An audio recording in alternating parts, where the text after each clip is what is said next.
Antibodies. Antibodies are globular glycoproteins. So from glycoprotein, we could say that there is a carbohydrate and there is a protein portion making it into a modified protein. And as I've said, it is globular. And if it is globular, meaning it is in the quaternary structure of protein. They are quite heavy and they're quite big as well. They are estimated to have the size, an average size of 10 nanometers.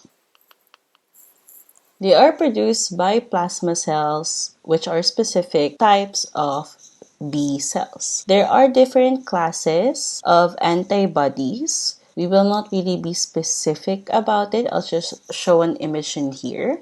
There are actually 5. We have IgG, IgA, IgD, IgE, and IgM. And all of them are distinguishable from each other because of the heavy chain that they have. This image is also found in the book, but if you want to draw it by yourself, very well. There are different parts of an antibody, and these are as follows. We have 2 regions, of course. We have the variable region, which is comprising the antigen binding site. And we have the hinge region, which is made up of the yellow coded area. Antigen binding site would be identical to each other and it can only receive one antigen only. Different antigen will be produced for different receptors. This one determines the specificity of this particular antibody that you have. So let's say this antibody is for colds only. Then this one will only detect one antigen of a cold virus. But in other classes of antibody, it is possible to have one set in here and another one that can detect a different antigen on the other side. Next one, we have the hinge region. Again, the one in yellow. Let us identify the light polypeptide chain. It's the shorter one. And the heavy polypeptide chain would be the larger one or the longer one. And this will have a parallel area on the other side. And both of it are held by disulfide bonds. Is to give the antibody the flexibility, and this flexibility means it could give them ability to bind with antigen on surface of targets with varying degrees of distance. And then this one could also influence the orientation of the antigen binding site. This image is also found in your book. There's no need to really draw it if you want to, but if you want to draw it, go on ahead. How do antibodies work? For the first one, antibodies combine with viruses and bacterial toxins, preventing them from entering or damaging cells. You could see this one in the image wherein the virus or the toxin are held in place by antibodies. This one would either be eaten up by phagocytes so that they cannot do further harm to the body anymore. Number 2, antibodies attaches to the flagella of the bacteria, making them less effective and easier for phagocytes to engulf.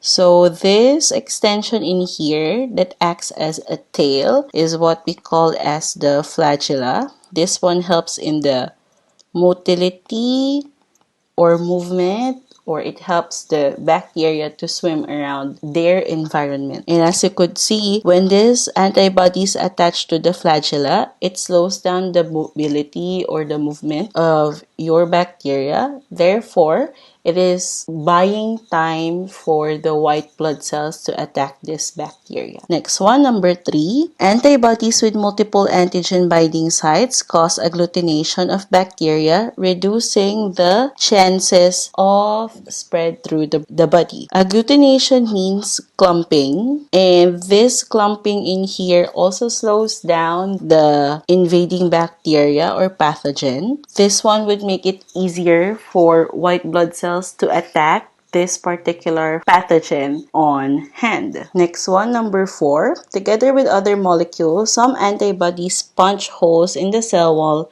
of bacteria, causing them to burst when they absorb water by osmosis. Number 5, antibodies coat bacteria, making it easier for phagocytes to ingest them. Phagocytes have receptor proteins for the heavy polypeptide chains of antibodies. The antibodies lock the pathogen so that it could be easily phagocytosed. And lastly, we have antibodies combined with toxins, neutralizing them and making them harmless. These antibodies are called as antitoxin. These antitoxin are important in several diseases that are very fatal. You might have heard of tetanus before, but diphtheria is also rare nowadays because we have, of course, better surroundings, we have cleaner environment and better sewage. Diphtheria is caused by a bacterium called as Corynebacterium diphtheriae. and this one, if you acquired it, can cause thick covering in the back of your throat, which will lead to difficulty in breathing, heart failure, paralysis, and even death. In order to prevent this one from happening, you need to have vaccine against diphtheria. The antibody or the antitoxin for diphtheria was first derived from horses that were immunized against the diphtheria toxin. And this one happened sometime in 1800s. And the vaccine for diphtheria is included in the World Health Organization Essential Medicine list. The vaccine for diphtheria is not recommended for prevention anymore as per 2018 because of the low occurrence of the disease. And then the latest outbreak of diphtheria in Indonesia happened in 2017 to 2018 because there is an immune gap for a large number of people, meaning there is no immunization that happened to this particular group of cases. Tetanus, on the other hand, is caused by a bacteria called as Clostridium tetani. and this one is characterized by muscle spasms within 3 to 4 weeks as the toxin interferes with normal muscle contraction. You can look this one up, but the images for muscle spasm in tetanus is kind of scary. Tetanus bacteria is found in the soil, in dust, and in rusty irons, and it enters by the break in the skin. So, meaning if you have a wound and the wound comes in contact with the bacterium, this could let you have the tetanus condition or the disease itself. In 1910s, the antitoxin is also developed from horses, but in 1960s they have started acquiring it from humans. Treatment is quite expensive, and also human version might not be available in developing countries. For the updated outbreak for tetanus as of 2018, there is none available from their website for Indonesia.